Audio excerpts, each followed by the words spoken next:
ใช่ไหม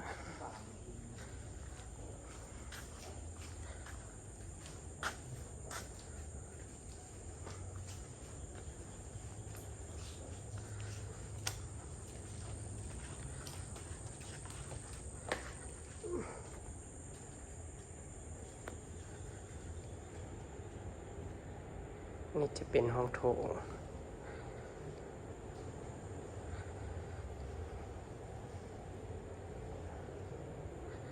ก็จะเป็น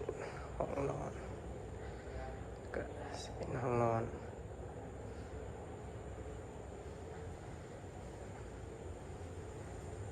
อันนี้จะเป็นห้องครัวพร้อมกับห้องน้ำ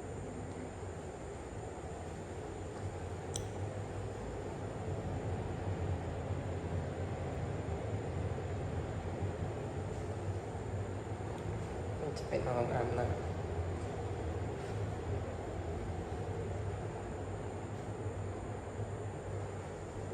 จะเป็น